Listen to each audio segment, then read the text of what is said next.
गजाननं भूतगणाधिसेवितं कपिध्वजम्बो फलचारुभक्षणम् उमासुतं शोकविनाशकारकं नमामि विघ्नेश्वरपादपङ्कजं। सर्वमङ्गलमाङ्गल्ये शिवे सर्वार्थसाधिके शरणे त्र्यम्बके गौरी नारायणी नमोऽस्तुते।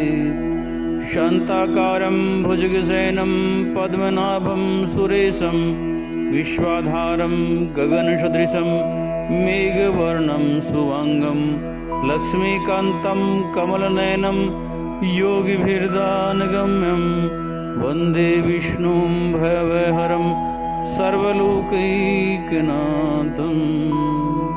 श्रीमन्नारायण नारायण नारायण भजमन्नारायण नारायण नारायण लक्ष्मी नारायण नारायण नारायण श्रीमन्नारायण नारायण नारायण भजमन्नारायण नारायण नारायण। आओ मन मोहना आओ नंद नंदना आओ मन मोहना आओ नंद नंदना गोपियों के प्राण धन राधा जी के रमणा गोपियों के प्राण धन राधा जी के रमणा। रो विष्णु भगवान की जय, तुलसी मैया की जय, शालिग्राम भगवान की जय। कार्तिक महात्म्य 27वां अध्याय। आगे की कथा सुनाते हुए सूत जी ने कहा कि हे ऋषियों, इस प्रकार वह राक्षस और पिशाचिनी दोनों घूमते फिरते नर्मदा नदी के तट पर एक वट वृक्ष के नीचे आकर रुक ठहरे। उस वट वृक्ष पर एक गुरु निंदक ब्रह्म राक्षस रहता था। उन दोनों को देखकर वह ब्रह्म राक्षस कहने लगा, अरे तुम कौन हो और किस पाप के कारण इस दशा को प्राप्त हुए हो। तब राक्षस रूपधारी राजा ने अपना तथा पिशाचिनी का संपूर्ण वृत्तांत सुनाकर कहा कि अब आप भी अपना वृत्तांत सुनाइए। ब्रह्म राक्षस ने अपना वृत्तांत सुनाते हुए कहा कि हे मित्र, बहुत समय पहले मैं मगध देश में प्रवीण सोमदत्त नाम वाला ब्राह्मण था। मैंने अपने को बड़ा भारी विद्वान और महान मानकर अभिमानवश गुरु का अपमान कर दिया। इसी पाप के कारण मैं इस योनि को प्राप्त हुआ हूँ। इस जन्म में भूख से पीड़ित होकर मैंने अनेक ब्राह्मण खा डाले हैं। गुरु का अपमान करने से निश्चय ही ब्रह्म राक्षस की योनि प्राप्त होती है। यह बात मैंने भली भांति जान ली है। तब कलमाशपाद ने पूछा, हे मित्र, गुरु की कोटि में कौन कौन आते हैं, कृपा करके हमें बतलाइए।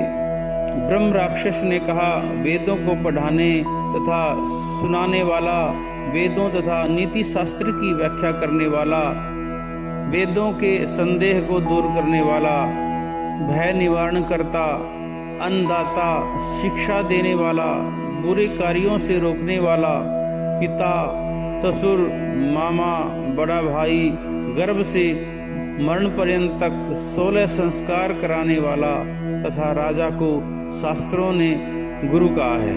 इसीलिए इन सब की वंदना करनी चाहिए। यह सुनकर कलमाशपाद ने आगे पूछा, हे भाई, तुमने अनेक गुरु कहे हैं, इनमें से कोई बड़ा भी है या सभी बराबर हैं? ब्रह्म राक्षस ने कहा, हे मित्र, यद्यपि हम राक्षस हैं और साथ ही भूख प्यास से दुखित भी हैं, परंतु क्योंकि गुरु महिमा के वर्णन से भी कल्याण होता है, इसलिए मैं इसका वर्णन करता हूँ। सब गुरु बराबर हैं, फिर भी इस संबंध में शास्त्रों का कथन सुनो।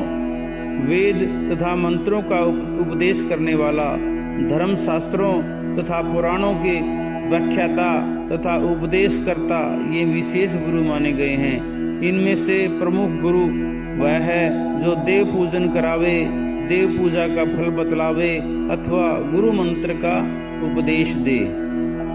ब्रह्म राक्षस ने अपने राक्षस बनने की कथा सुनाते हुए कहा, मैंने धर्म, अर्थ, काम और मोक्ष देने वाले सभी पुराण गौतम ऋषि से सुने थे। एक समय में मैं शिव जी का पूजन कर रहा था कि उसी समय महर्षि गौतम वहां पर आ गए। मैं पूजा में ही लगा रहा और मैंने खड़े होकर उनको प्रणाम नहीं किया। तब शिव जी ने गुरु का अपमान करने के कारण मुझे ब्रह्म राक्षस बना दिया। यह कथा सुनाते हुए सूत जी ने कहा, हे ऋषियों, इस प्रकार गुरु की महिमा का वर्णन करने तथा सुनाने में इन तीनों के पाप नष्ट हो गए। ठीक उसी समय उन्होंने कुछ दूर पर गर्भ मुनि को आते हुए देखा। ठीक उसी समय उन्होंने कुछ दूरी पर गर्ग मुनि को आते हुए देखा तो पिशाचिनी तथा दोनों राक्षस उन्हें अपना भोजन जान दोनों हाथ उठाकर उनकी ओर भागे। परंतु गर्ग मुनि के द्वारा शिवजी का नाम लिए जाने पर उनके समीप न जाकर पिशाचिनी दूर से ही कहने लगी, हे महात्मन, आपको नमस्कार है। हमने कितने ही ब्राह्मण खा डाले हैं, परंतु महादेव जी का नाम स्मरण करने के कारण आप सुरक्षित हैं। तब गर्ग मुनि ने तुलसी युक्त जल से उनका अभिषेक किया। उस जल का स्पर्श होते ही वे तीनों राक्षस योनि से मुक्त होकर देव रूप को हो गए। ब्राह्मणी और सोमदत्त विष्णु रूप होकर गर्ग मुनि की स्तुति करने के बाद विष्णु लोक को चले गए। उन दोनों के वैकुंठ जाने के पश्चात श्राप मुक्त राजा कल्पमाशपाद शोक में पड़ गया। उन्होंने इस प्रकार शोक में निमग्न देखकर गुप्त रूप से सरस्वती जी बोली, हे राजन, तुम किसी प्रकार की चिंता मत करो। राज्य सुख भोगने के बाद अंत में तुम्हें भी विष्णु लोक की प्राप्ति होगी। इन वचनों को सुनकर राजा कल्पमाशपाद अत्यंत हर्षित हुआ। राजा ने अपने गुरु का स्मरण किया और गर्ग मुनि को प्रणाम करके गंगा जी की स्तुति की। उसके बाद राजा भगवान विष्णु का स्मरण करता हुआ काशी जी चला गया। काशी जी में 6 मास रहकर राजा गंगा जी में स्नान और विश्वनाथ महादेव के दर्शन करते हुए आनंद प्राप्त करता रहा और उसके बाद प्रसन्नता पूर्वक अपने राज्य में आया। तब गुरुजी ने उसका अभिषेक कर उन्हें पुणे राजा बना दिया और वह अनेक वर्षों तक राज्य करने के बाद अंत में मोक्ष को प्राप्त हुआ। इस कथा को समाप्त करते हुए सूत जी ने ऋषियों से कहा, हे मुनियों, इसमें आश्चर्य जैसी कोई बात नहीं। भगवान का गुणगान करने तथा काशी का सेवन करने से मनुष्य को निश्चय ही मोक्ष की प्राप्ति होती है। तो गंगा जी में स्नान मात्र से ही करोड़ों जन्मों के पाप समाप्त हो जाते हैं। बोलो विष्णु भगवान की जय। श्री कृष्ण गोविंद हरे मुरारी, हे नाथ नारायण वासुदेव। श्री कृष्ण गोविंद हरे मुरारी, हे नाथ नारायण वासुदेव। हे नाथ नारायण वासुदेव, हे नाथ नारायण वासुदेव। श्री कृष्ण गोविंद हरे मुरारी, हे नाथ नारायण वासुदेव। हे नाथ मेरी यही प्रार्थना है, हे नाथ मेरी यही प्रार्थना है।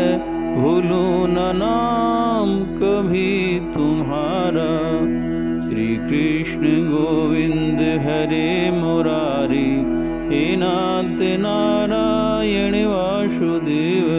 बोलो गोविंद भगवान की जय।